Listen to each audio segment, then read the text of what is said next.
Topper ideas में आप सभी का स्वागत है दोस्तों। तो एनसीईआरटी क्लास 10 प्रश्नावली 8.2 के प्रश्नों को सॉल्व कर रहे थे। तो आज इस वीडियो में क्वेश्चन नंबर 3 और क्वेश्चन नंबर 4 के प्रश्नों को सॉल्व करेंगे। तो देखिए क्वेश्चन नंबर 3 में इस तरीके का जब भी क्वेश्चन दिया हुआ रहता है तो हमें सोचना है कि tan a + b = √3 दिया हुआ है। तो हमें ये दिमाग लगाना है कि आखिर tan में √3 किसका वैल्यू होता है। तो tan में जो √3 होता है दोस्तों वो tan 60 का वैल्यू होता है। तो हम लोग यहाँ पे लिखेंगे कि जैसे tan a + b दिया हुआ है, tan a + b = क्या दिया हुआ है, √3। तो यहाँ से हम लोग क्या करेंगे कि लिखेंगे कि tan a + b = ये √3 किसका वैल्यू होता है दोस्तों, तो tan 60 का होता है। तो यहाँ पे लिखेंगे tan 60 डिग्री।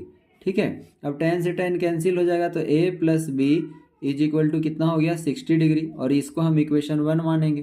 ठीक है, उसी तरीके से आगे दिया हुआ क्या है कि a - b, tan a - b है ना, तो tan a - b = 1/√3। अब जरा सोचिए कि √3 वैल्यू किस में होता है, tan में किसका वैल्यू होता है, तो होता है क्या, tan a - b = 1/√3 कितना होता है, तो tan 30 का वैल्यू होता है। तो tan 30 लिख दिया। अब tan से tan कैंसिल हो गया। ठीक है, तो यहाँ पे बचा क्या, a - b = 30 डिग्री। अब यहाँ पे इसको हम समीकरण 2 मान लिए। अब हम लोगों को क्या करना है दोस्तों कि समीकरण 1 और 2 को क्या करना है, सॉल्व करना है। ठीक है, तो समीकरण 1 और 2 को सॉल्व करेंगे। देखिए यहाँ पे हम इसको क्या करते हैं, सॉल्व करते हैं। तो चलिए इसको अगर हम सॉल्व करें दोस्तों, समीकरण 1 और क्या, समीकरण 1 और 2 को हल करने पर, तो हल करेंगे दोस्तों, तो यहाँ से क्या निकल के आएगा, देखिए a + b = हमें क्या दिया हुआ था, 60 डिग्री निकाले थे, और a - b = क्या निकाले थे, 30 डिग्री। अब सॉल्व करेंगे तो a प्लस में है, दोनों कट गया, तो यहाँ पे क्या बचा, 2a = 60 और 30 कितना हो गया, 90। तो a = यहाँ से 90/2 करेंगे तो क्या आ गया, 45 आ गया।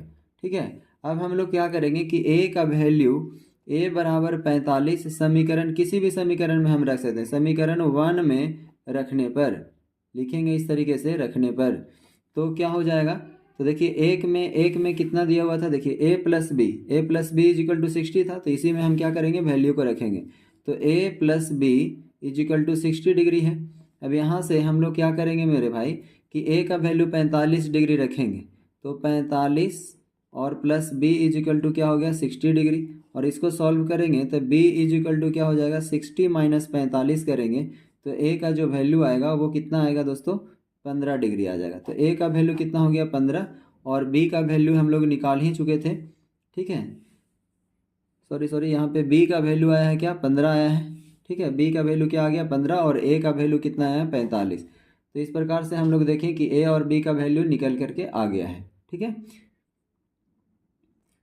अब देखिए लास्ट क्वेश्चन दिया हुआ है, क्वेश्चन नंबर 4 में आपको सत्य और असत्य बताना है। ठीक है, तो पहला अगर हम देखें दोस्तों, उसमें अगर फर्स्ट क्वेश्चन को देखते हैं तो देखिए यहाँ पे आपको क्वेश्चन दिया हुआ है, आपको देखना है।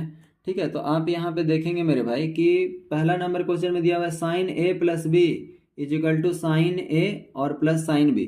तो आपको क्या करना है कि आपको मानना है कि a का वैल्यू अगर हम 30 रख लेते हैं, ठीक है, और b का वैल्यू अगर हम 60 रख लिए, तो अब इसमें आपको सोचना है कि देखिए साइन a + b दिया हुआ है ना, तो a + b है, तो a है और b है, दोनों को जोड़ेंगे तो कितना हो जाएगा, साइन 90 हो जाएगा, होगा ना। तो साइन 90 का वैल्यू, और इधर हम जोड़ेंगे साइन, अलग अलग जोड़िए, साइन 30 लिखेंगे और एक बार लिखेंगे साइन 60।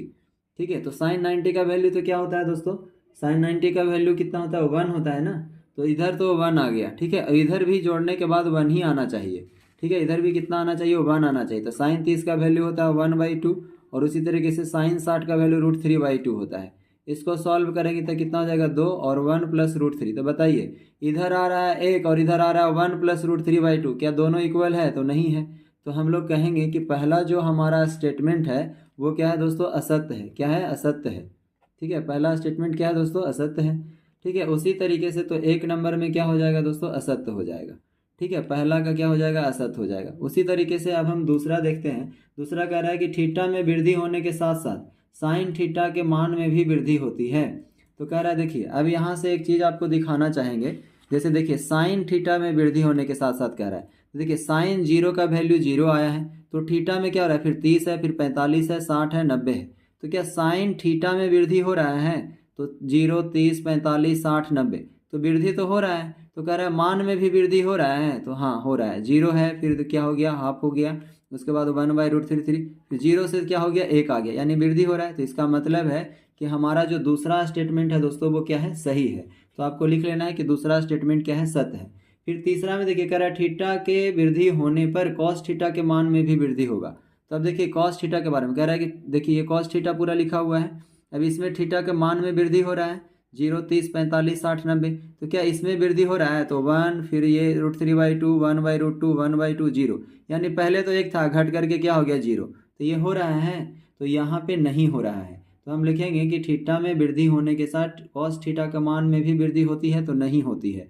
तो यहाँ पे क्या हो जाएगा, असत्य हो जाएगा ये, ठीक है। इसमें तो कह रहा है कि वृद्धि होती है लेकिन वृद्धि तो नहीं होती है, तो ये क्या हो गया, असत्य हो गया।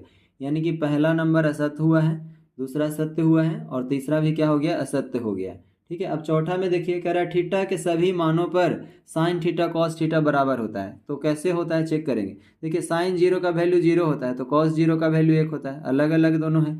साइन 30 का वैल्यू 1/2 है, साइन 30 का वैल्यू √3/2 है, दोनों बराबर कहाँ हो रहा है, तो सारे सिर्फ और सिर्फ साइन 45 में ही दोनों का वैल्यू सेम होता है, बाकी सब में क्या होता है दोस्तों, अलग अलग होता है। तो ये भी क्या हो जाएगा, असत्य हो जाएगा। फिर लास्ट नंबर में है 5 नंबर में, क्या कह रहा है, हम बस आपको एक्सप्लेन कर रहे हैं कि कैसे कैसे सही होगा और कैसे गलत होगा, सत्य कैसे है, असत्य कैसे है। बाकी आंसर तो आपके बुक में दिया हुआ है, ठीक है। अब देखिए क्वेश्चन नंबर 5 में क्या है दोस्तों कि a = 0 पर कॉट a परिभाषित नहीं है। तो जरा देखिए कि a = 0 पर, इस कहने का मतलब ये हुआ मेरे दोस्त कि अगर हम a = 0 डिग्री लेते हैं, ठीक है, तो कॉट 0 डिग्री का वैल्यू क्या होता है, तो कॉट 0 डिग्री का वैल्यू क्या होता है, अपरिभाषित होता है, ठीक है, अपरिभाषित होता है। और ये क्वेश्चन में भी अपरिभाषित नहीं बोल रहा है, तो ये क्या हो जाएगा दोस्तों, तो ये क्या हो जाएगा, अपरिभाषित नहीं है, ये बोला है। कह रहा है कि a = 0 रखने पर कॉट a परिभाषित नहीं है, और तो इसका मतलब अपरिभाषित है, परिभाषित नहीं बोला यानी अपरिभाषित है, और अपरिभाषित बिल्कुल में है, तो ये क्या हो जाएगा, 5वां नंबर स्टेटमेंट भी सत्य होने जाएगा, ठीक है। तो इस तरीके से ये एक्सरसाइज आपका क्या होता है, समाप्त होता है। मिलते हैं अगले वीडियो में, जब तक के लिए धन्यवाद।